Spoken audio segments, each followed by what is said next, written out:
Welcome back. So we're going to compare these two Hawken reproductions.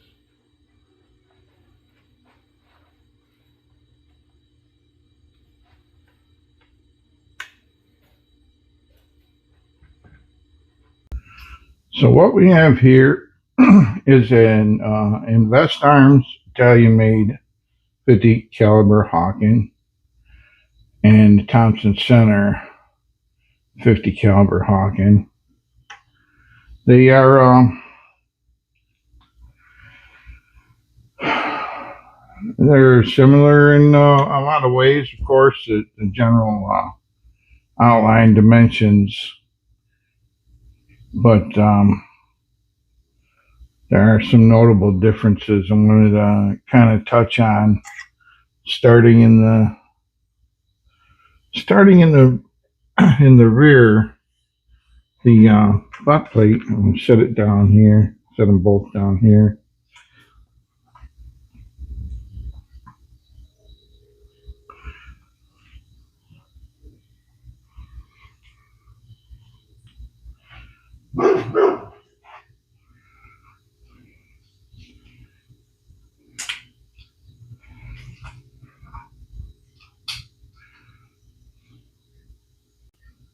They're largely the same, but you notice right away on these guns that the Investarms use steel screws, where Thompson Center would use a brass screw.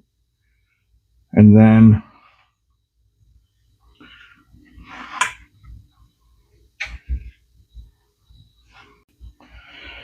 the patch box on the Investarms a little bit easier for me to open it, but I just trimmed my nails here. I can barely get this one.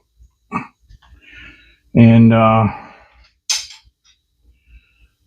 it's bigger, and it's got room for a looks like it's got room for a ball and some patches, whereas the I think the Thompson Center is more of a just strictly patch, or kind of a traditional style more than actual function.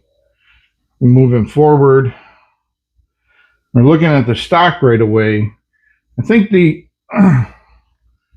this one has a nice piece of wood on it. It's a little thicker in some places, like the wrist here is thicker. The cheek pads, the cheek rest, I should say, is thicker through there.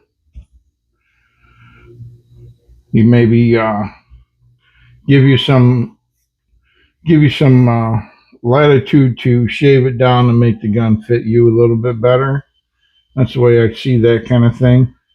I don't know if this was a kit or my friend inherited this from his uncle, so we're not sure if it was a kit or just purchased this way. But again, steel screws here. The trigger guard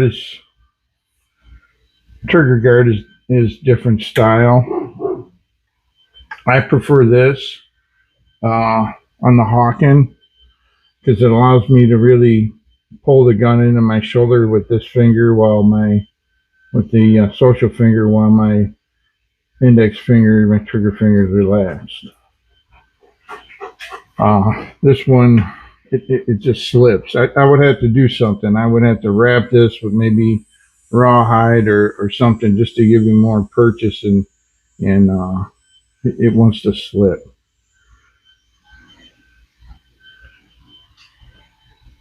The locks, I'm not going to take them out here, but the locks are similar on the inside. Both have a coil mainspring, and they have a coil spring for the sear. They're pretty close, and then a little less ornate, I guess, on the hammer on the inner arms or Investarms.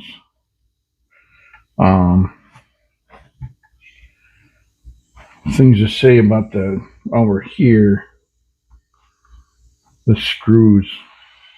I didn't care as much for the screws. They're not that really kind of like a gun screw like we're used to here, like on the Thompson Center.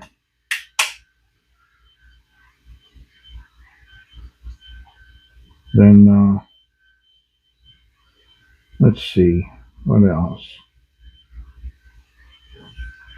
The lock, it's not bad. It needs some work, and it operates a little different for some reason, and I have to look at it more.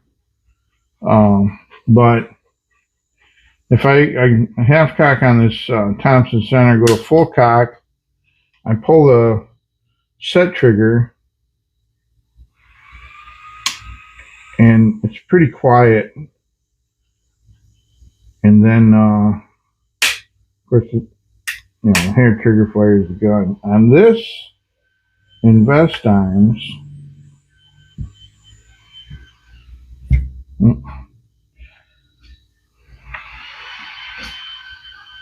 I kind of figured out how to use it. So when I was come to full cock, it's a louder lock, and part of that is I think the fly needs to be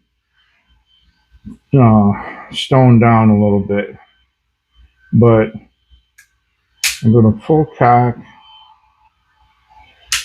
It's not as strong of a mainspring as the Hawken. And then if we set the trigger here, there's one click on the hair trigger, and then another. So you get 2 clicks, and then first when you pull the hair trigger, it drops. The sear slips past the tumbler due to the fly. But what I noticed with this is if you almost have to, there's like a 2 sets on this. So if I do that first one right there, I don't get that double later. So I can cock the hammer now. When I set this trigger, it's just the 1 click, as opposed to the 2. And that's different. I would have to get in here and see what they have going on. I suspect it's something a little bit different on the triggers, and then how they interact. But here, I do it again. So you could set that, and it doesn't change this if you just go to fire.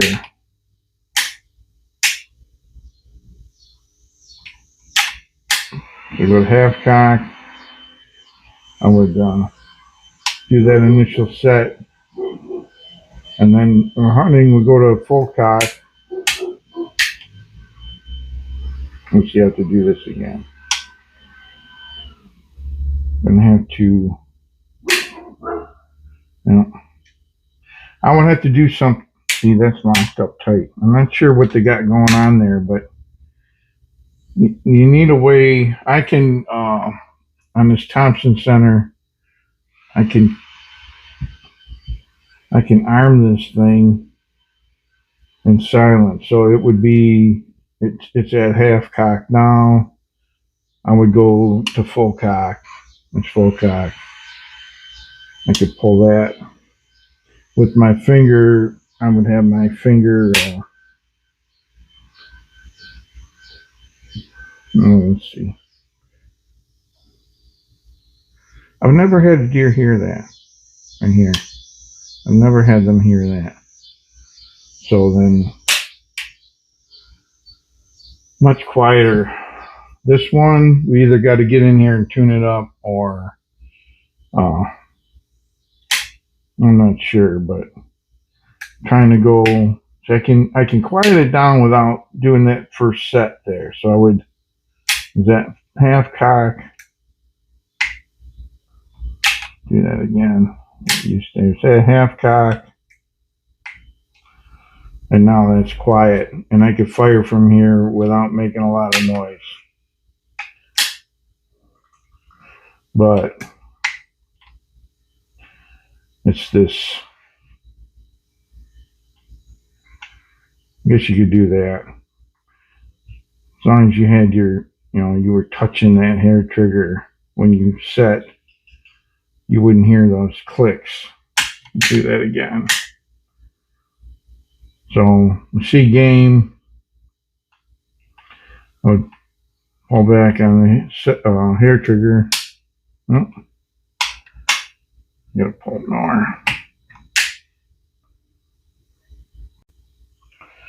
Try this again. So, C game, I'm gonna pull back, and that's quieter. And if I go to set, I guess I could put my trigger finger on the hair trigger, just touch it while the set trigger is pulled, and you can't hear that. And then it's all set. Moving forward, I'm not sure, this is the way the gun was given to me. I'm not sure if they ran this wedge in from whichever side, but again, steel screws. They might be stainless, and I don't know, but of course, if you're familiar with the Thompson Center, you know what they do. A little bit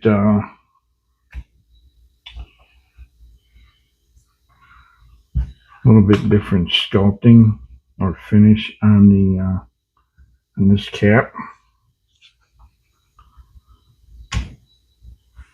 And no, I'm not going to polish the brass on my gun. It took me too long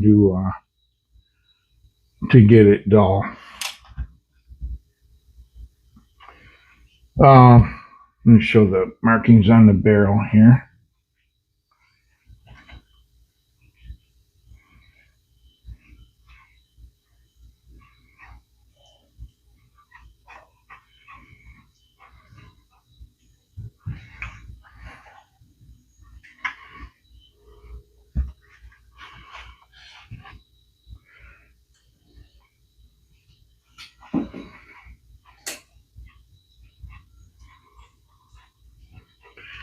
The thimbles they're pretty similar, and the under rib, they used on this gun they used a slight misalignment to retain the ramrod, whereas Thompson Center uses this spring and screw, which can get out of place or drop out. Originally, this gun had a get it out of here. So got it.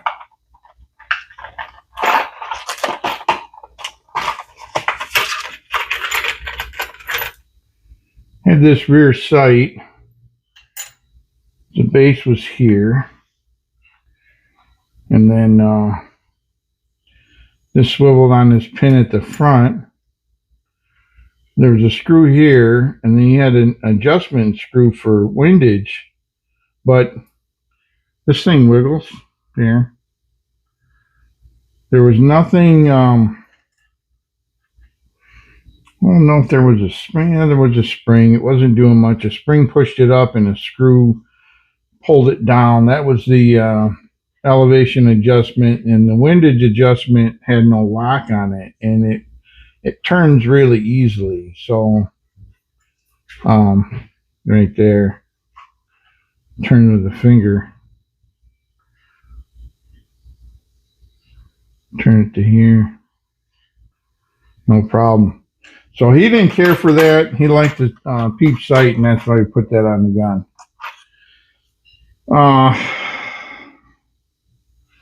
I measured them. They're both the same across the flats, but I forget just under an inch. Like say 9. Well, let's see here.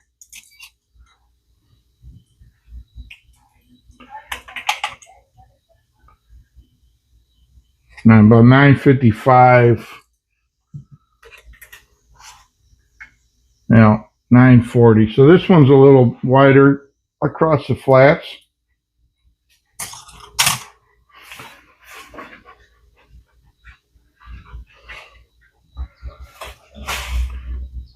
And last but not least, that's the original front sight.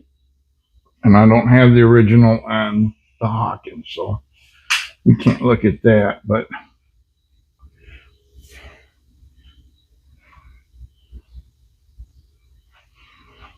however, another feature, I don't know. I think if you wanted a traditional style gun, but with a little bit easier to clean, this one, I thought when I first saw it, I thought, well, somebody didn't, they didn't blue the end for whatever reason. But that's not what this is chrome.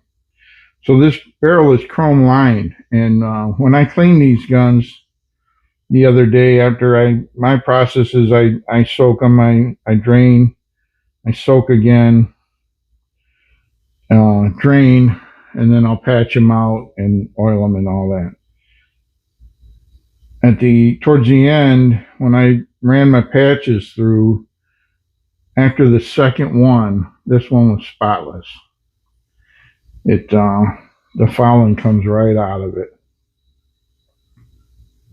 Oh no, it's a nice gun. It's got a little bit to either get acclimated to or to tweak. But I wouldn't, I guess for the price, I think they look like they are low 5s. I would own one. Anyway, I hope that helps, and thanks for stopping by.